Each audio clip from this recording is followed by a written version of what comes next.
Indonesia, negara agraris dan maritim dengan kekayaan hayati melimpah. Dari rempah yang mendunia, keanekaragaman hayati unik, hingga kearifan lokal pertanian. Namun, pernahkah terbayang ada ide dan penemuan brilian dari anak bangsa, dari tanah kita sendiri, yang justru tidak berkembang di rumah, malah sukses besar di luar negeri? Sebuah ironi yang harus kita bedah. Video ini akan mengungkap beberapa kasus menarik di mana potensi inovasi pangan kita seolah terabaikan dan justru menjadi bintang di negara lain. Kita akan melihat contoh-contoh nyata dari sektor pertanian, peternakan, hingga bioindustri. Apa yang salah? Mengapa ini terjadi? Dan pelajaran apa yang bisa kita ambil untuk mewujudkan kedaulatan pangan 2045 dengan kekuatan inovasi kita sendiri? Kita akan menyelami lebih dalam tentang gap antara riset akademis dan implementasi industri UMKM, serta mengapa sertifikasi produk lokal masih menjadi tantangan besar yang menghambat inovasi kita untuk bersaing global. Indonesia adalah surganya biofarmaka. Ambil contoh mengkudu Morinda citrifolia. Di Indonesia, ia dikenal sebagai obat tradisional. Namun, industri suplemen kesehatan dan kosmetik di Amerika dan Eropa justru mengembangkan ekstrak mengkudu menjadi produk bernilai miliaran dolar dengan riset dan paten yang kuat.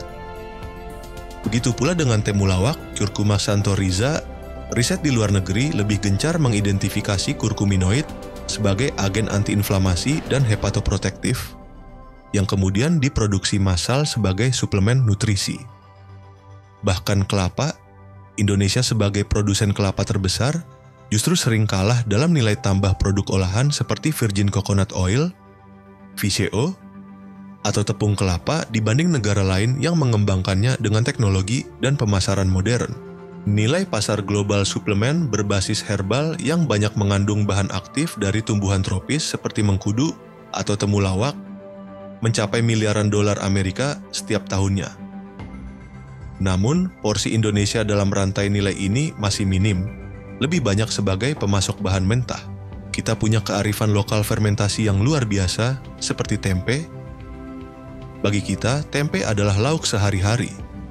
Namun, di negara-negara barat, tempe telah bertransformasi menjadi superfood berbasis protein nabati, dikembangkan menjadi vegan burger patties, snack bar, hingga produk olahan gourmet dengan teknologi dan riset nutrisi yang canggih. Perusahaan asing bahkan mematenkan strain ragi tempe atau proses produksi tertentu.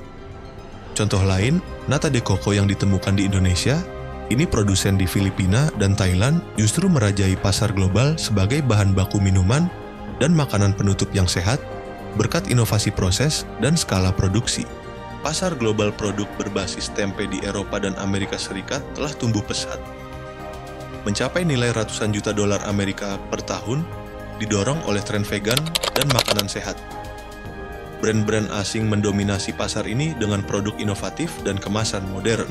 Sektor perbibitan ternak global memiliki nilai pasar puluhan miliar dolar Amerika.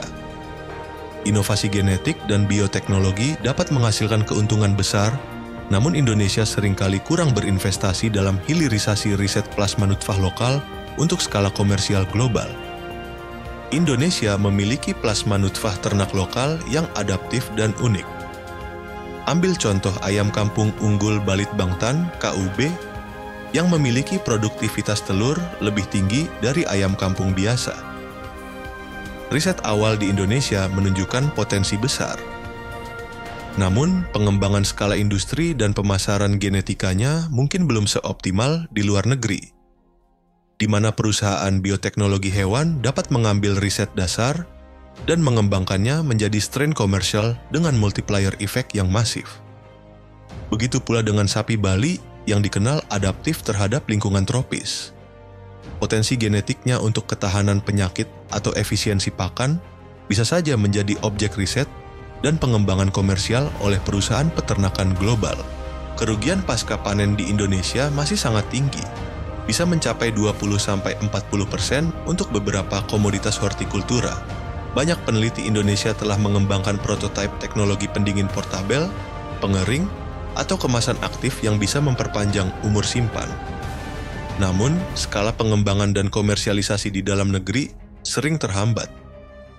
Sementara itu, perusahaan-perusahaan di negara maju yang juga mengimpor produk tropis dari kita justru sangat agresif dalam mengembangkan teknologi cold chain logistics dan smart packaging berbasis data, yang mungkin terinspirasi atau bahkan mengadopsi prinsip dasar penemuan kita.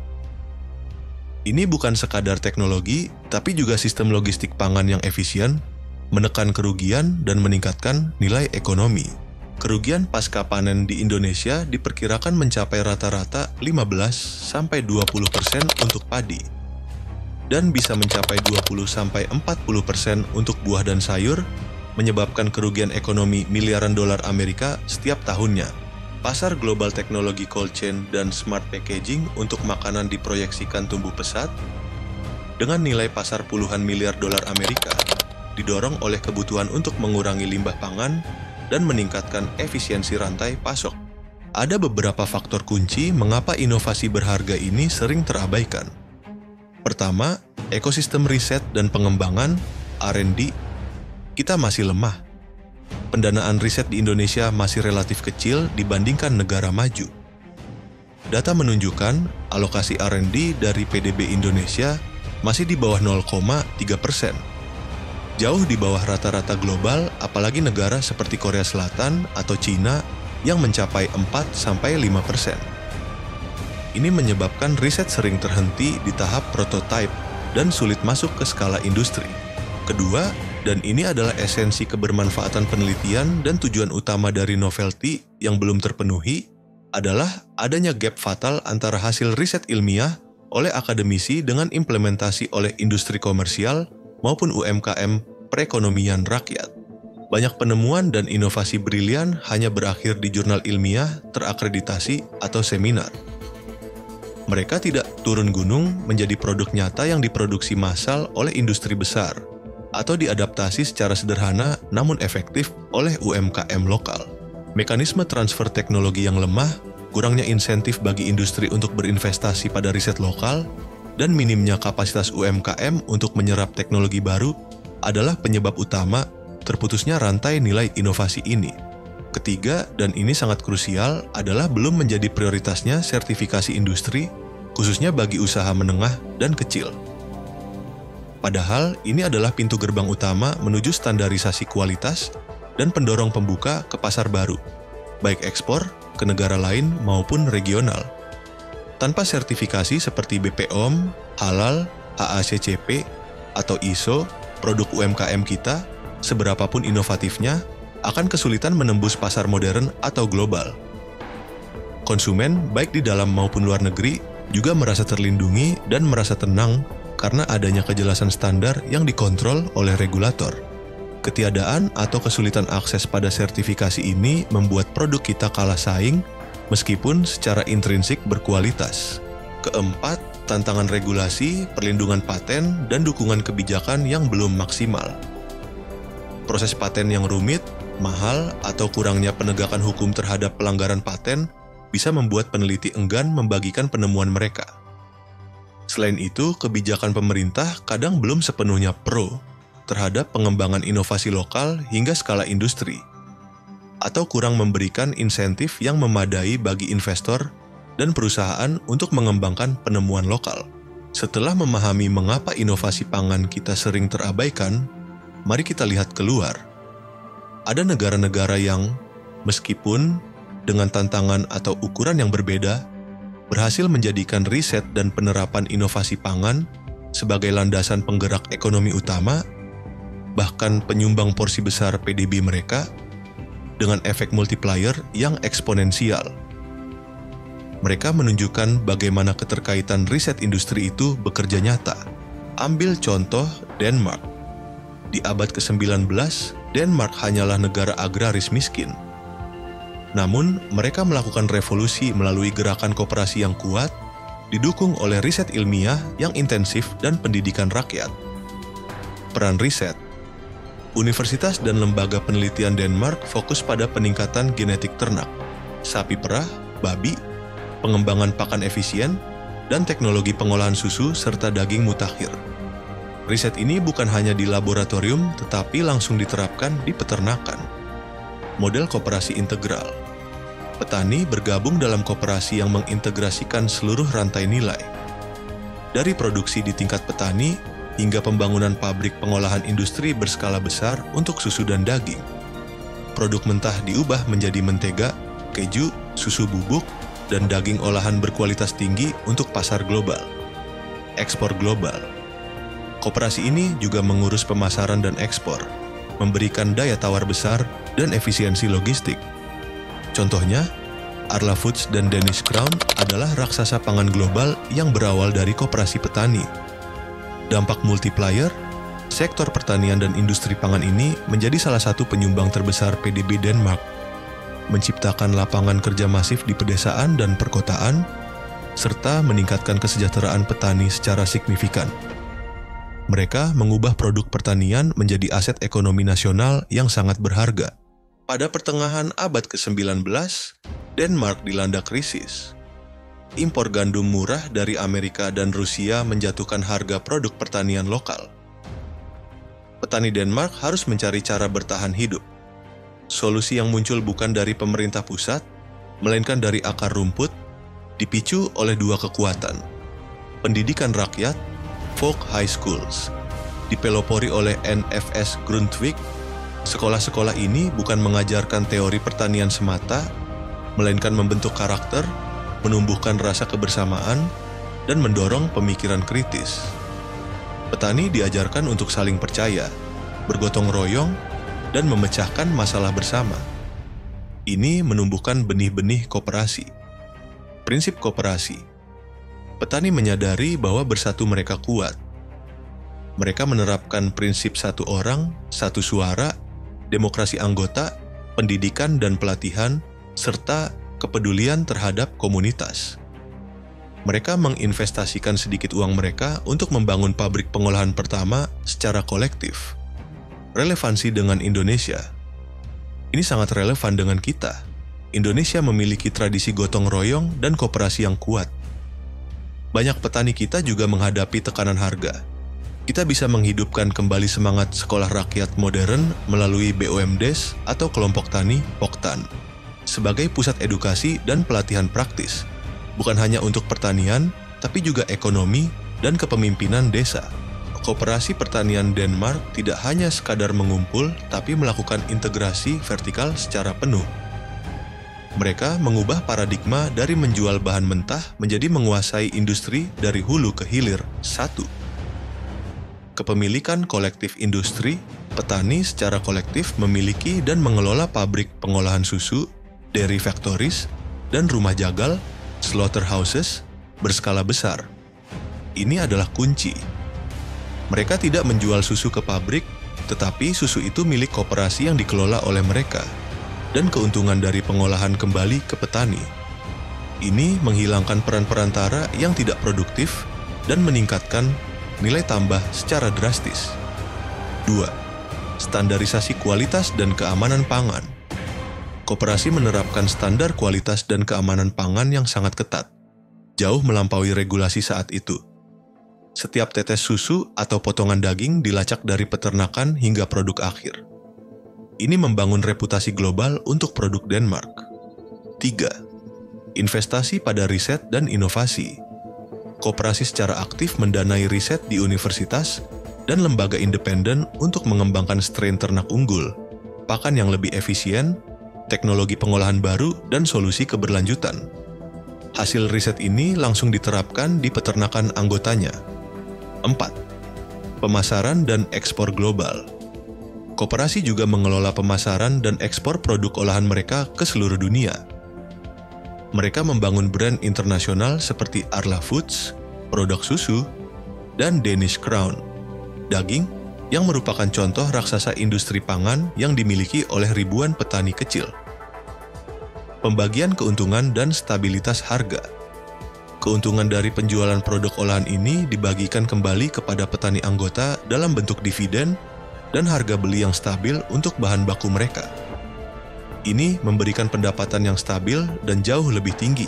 Pada puncaknya, sekitar 90% dari seluruh susu di Denmark diolah oleh koperasi. Dan lebih dari 90% babi diproses oleh koperasi yang sama. Ini membentuk dominasi pasar yang luar biasa. Industri makanan dan pertanian menyumbang sekitar 18% dari total ekspor barang Denmark. Relevansi dengan Indonesia. Ini adalah pelajaran emas bagi Indonesia. BUMDes dapat bertransformasi menjadi holding company, koperasi pangan yang tidak hanya mengelola perdagangan, tetapi juga memiliki dan mengoperasikan fasilitas pengolahan, pabrik tepung, cold storage, pabrik pakan, dan unit sertifikasi mini. Ini memotong rantai pasok panjang dan menguasai nilai tambah. Kita perlu keberanian petani untuk berinvestasi kolektif pada fasilitas pengolahan, dan dukungan pemerintah untuk fasilitasi permodalan dan pelatihan manajemen industri. Bagaimana kita bisa mengadaptasi model Denmark di Indonesia? 1. Revitalisasi koperasi dan BUMDes. Ubah paradigma koperasi dan BUMDes dari sekadar simpan pinjam menjadi pemilik industri pengolahan pangan, vertical integration. Ini membutuhkan pelatihan manajemen bisnis yang kuat. 2. Pendidikan berbasis aksi. Hidupkan kembali semangat sekolah rakyat yang aplikatif. BUMDes bisa jadi pusat pelatihan petani tentang praktik terbaik, manajemen keuangan, dan digital marketing. Fokus pada peningkatan human capital di pedesaan. 3. Standarisasi dan sertifikasi dari hulu. Pemerintah dan koperasi harus bekerja sama untuk membangun sistem kualitas dan standar mutu sejak dari peternakan lahan petani, bukan hanya di hilir.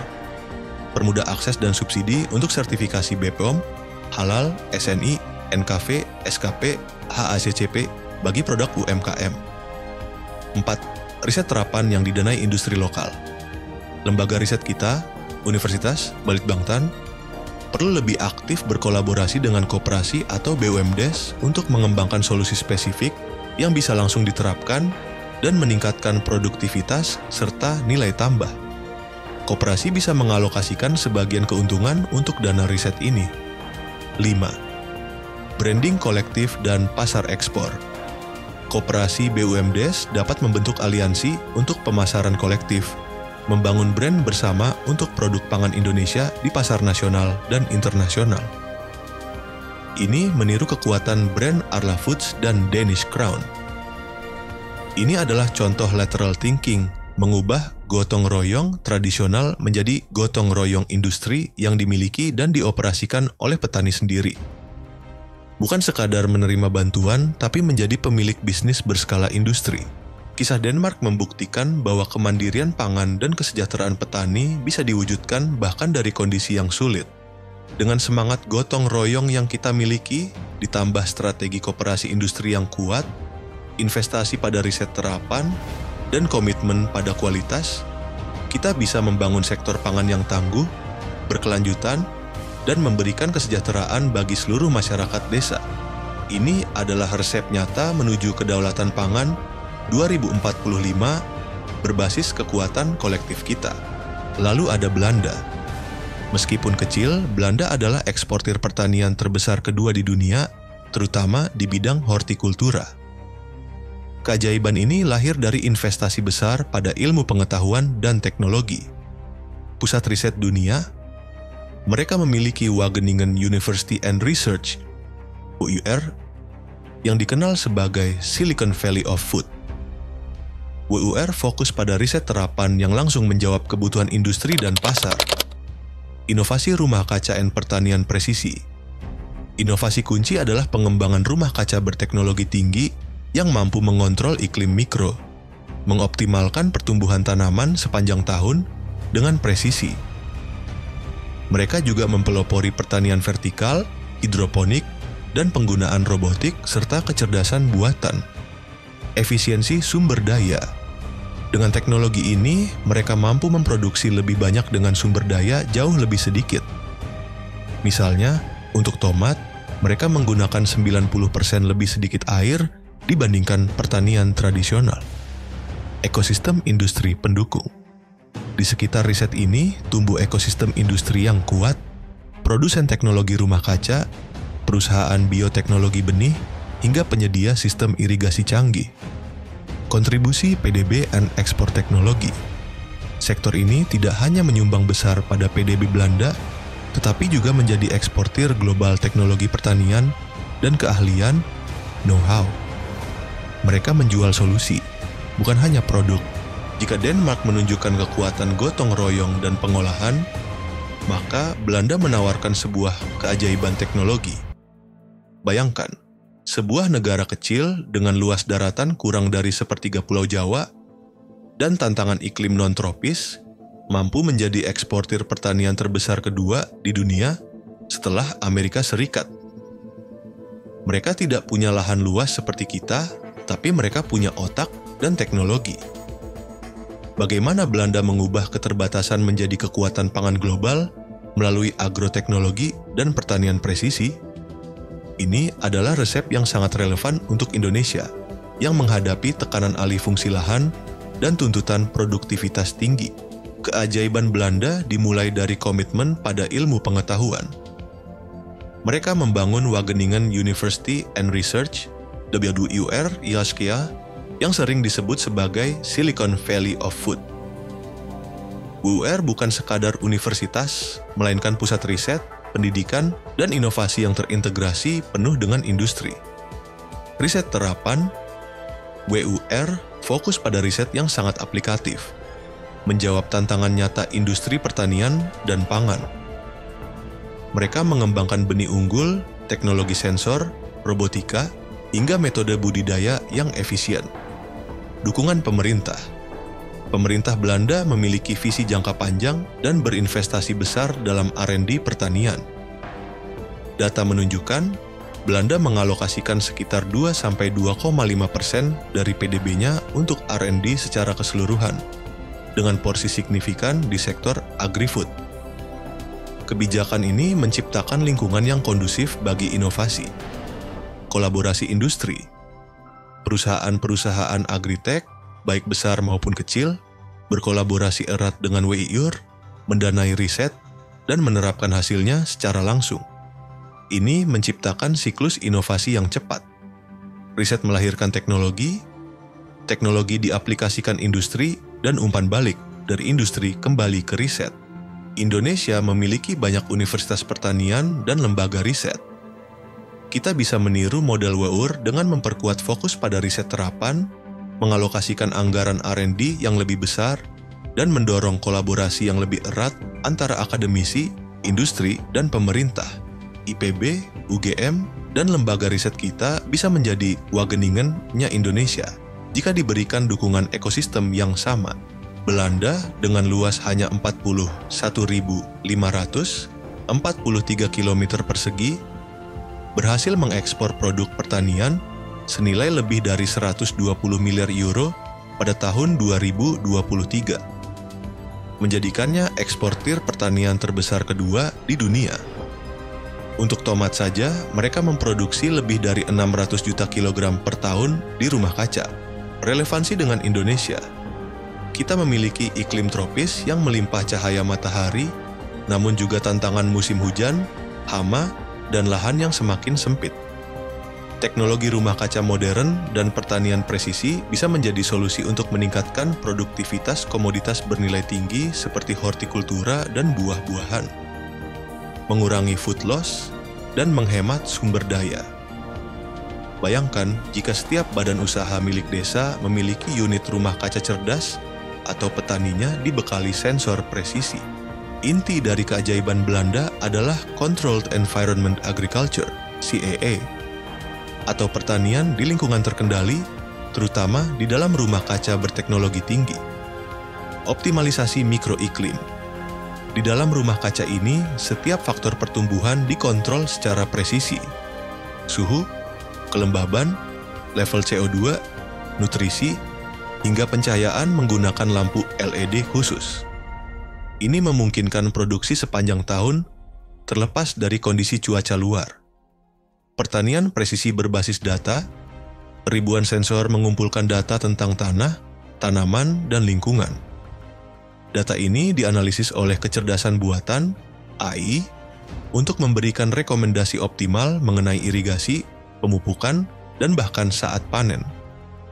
Robot digunakan untuk memanen atau menyemprot. Ini semua dilakukan untuk mencapai efisiensi maksimal. Efisiensi sumber daya yang ekstrem. Hasilnya sungguh menakjubkan. Untuk menghasilkan 1 kilogram tomat, Belanda hanya membutuhkan 1,1 liter air, sementara rata-rata global bisa mencapai 255 liter air. Kerugian pasca panen juga hampir nol. Industri benih global. Belanda juga merupakan pemimpin dunia dalam industri benih dan genetika tanaman.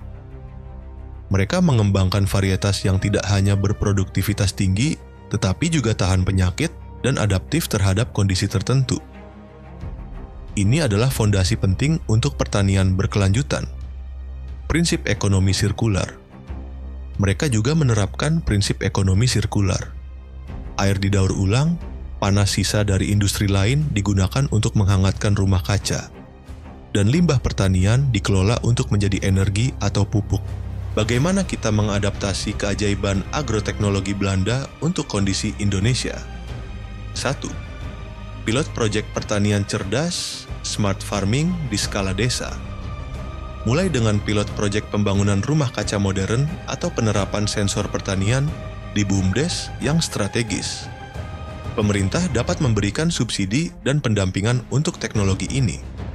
2. Pengembangan industri perbenihan lokal. Investasi besar-besaran dalam riset dan pengembangan benih unggul lokal yang adaptif terhadap iklim Indonesia dan tahan penyakit. Dorong kolaborasi universitas industri untuk komersialisasi benih ini. 3. Literasi digital dan agroteknologi petani. Edukasi petani tentang penggunaan aplikasi pertanian berbasis data, sensor, dan teknologi sederhana. Bangun pusat inkubasi agroteknologi di pedesaan yang mudah diakses. 4. Kebijakan berpihak pada inovasi dan investasi hijau. Berikan insentif pajak dan kemudahan regulasi bagi perusahaan teknologi yang berinvestasi pada agroteknologi di Indonesia, termasuk perusahaan rintisan lokal.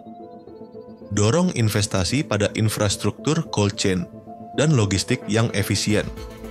5. Memanfaatkan kekayaan hayati untuk inovasi baru. Jangan hanya meniru, tapi manfaatkan keanekaragaman hayati kita sebagai basis inovasi baru. Kembangkan riset pada tanaman pangan lokal, misal porang, sorghum, dengan pendekatan agroteknologi modern untuk pasar global. Inovasi lateral thinking. Ini adalah lateral thinking yang sebenarnya, melihat keterbatasan lahan dan iklim sebagai peluang untuk menjadi lebih efisien dan inovatif. Mengubah pertanian tradisional menjadi industri agroteknologi yang bernilai triliunan. Ini adalah visi pertanian kita menuju Indonesia Emas 2045. Cerdas, berkelanjutan, dan kompetitif secara global. Kedua contoh ini mengajarkan kita bahwa transformasi sektor pangan yang substansial membutuhkan investasi masif pada riset terapan, integrasi erat antara ilmu pengetahuan dan industri, serta dukungan kebijakan yang visioner. Mereka berhasil mengatasi keterbatasan dan menjadikan inovasi sebagai lokomotif ekonomi utama. Ini adalah cerminan dari apa yang harus kita bangun di Indonesia. Sebuah ekosistem inovasi pangan yang tidak hanya berdiam di jurnal, tetapi bergerak di pabrik, di lahan petani, dan di pasar global. Untuk mengatasi ironi inovasi yang terabaikan, kita perlu mengadopsi dan mengimplementasikan model quadruple helix. Sinergi kuat antara akademisi, peneliti, industri, korporasi besar, pemerintah, regulator, dan fasilitator, dan yang terpenting, komunitas UMKM, pelaku ekonomi rakyat. Ini adalah kekuatan gotong royong inovasi. Dari Saemaul Undong, kita belajar tentang semangat kolaborasi di tingkat akar rumput. Dari Huaxi, kita melihat keberanian diversifikasi ekonomi dan investasi industri. Dan dari Denmark, kita saksikan bagaimana koperasi petani yang berbasis riset mampu membangun industri pengolahan raksasa. Sementara dari Belanda, kita belajar tentang integrasi riset universitas dengan agroteknologi canggih di tingkat industri. Gabungan kekuatan ini bisa menciptakan ekosistem di mana setiap penemuan dari akademisi dapat dengan mudah ditransfer ke industri untuk diproduksi massal atau diadaptasi oleh UMKM untuk peningkatan kualitas dan skala. Dengan dukungan penuh dari pemerintah untuk mewujudkan gerakan inovasi pangan merdeka, kita perlu langkah-langkah strategis dengan sentuhan lateral thinking. Platform inkubasi inovasi pangan bersama. Bentuk platform digital dan fisik yang menghubungkan langsung peneliti dengan UMKM dan industri. Meniru semangat Wageningen University yang berkolaborasi erat dengan industri dan Denmark yang memiliki lembaga riset yang langsung relevan dengan kebutuhan koperasi petani. Pemerintah dapat memberikan dana matching grant atau seed funding yang mengharuskan kolaborasi ini. Dana riset berbasis dampak, Impact-Driven Research Fund.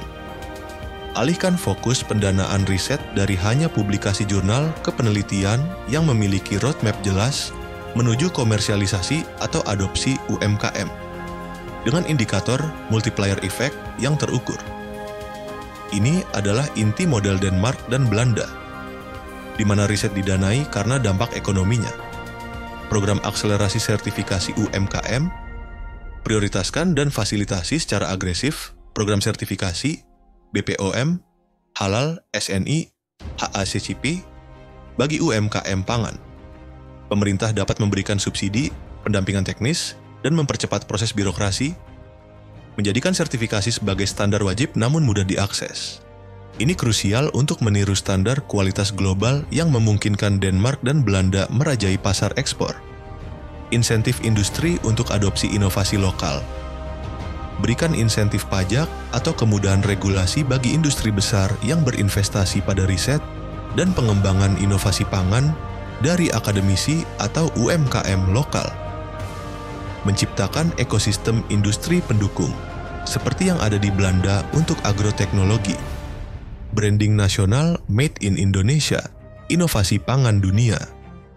Bangun citra dan branding kuat bahwa produk pangan inovatif asal Indonesia memiliki kualitas standar global dan layak bersaing di pasar internasional. Promosikan ini secara masif. Belajar dari branding negara-negara maju yang menonjolkan kualitas dan inovasi pertanian mereka. Desa dan BUMDes sebagai laboratorium dan pusat sertifikasi mikro. Dorong BUMDes untuk menjadi pusat pengujian kualitas dan sertifikasi awal pre-sertifikasi untuk produk UMKM di tingkat desa. Berkolaborasi dengan lembaga sertifikasi nasional, ini akan mempercepat akses dan efisiensi. Ini adalah adaptasi dari semangat koperasi Denmark dan pendekatan bottom-up Semaul Undong. Ini adalah solusi baru yang terstruktur, dikembangkan dengan metode lateral thinking, menghasilkan inovasi yang kuat. Kita tidak hanya bicara soal swasembada pangan, tapi ketahanan pangan berkelanjutan yang berbasis kesejahteraan desa dan inovasi global. Inovasi pangan asli Indonesia adalah harta karun yang tak ternilai. Sudah saatnya kita bangkit, belajar dari kegagalan masa lalu, dan bersatu padu untuk mengembangkan potensi ini di tanah air sendiri. Jadikan setiap ide, setiap penemuan, setiap kearifan lokal sebagai fondasi kedaulatan pangan kita. Melalui sinergi quadruple helix dan prioritas sertifikasi, kita pastikan setiap inovasi berbuah nyata. Mari kita wujudkan Indonesia Emas 2045, bukan hanya mandiri pangan, tapi juga menjadi inovator pangan global.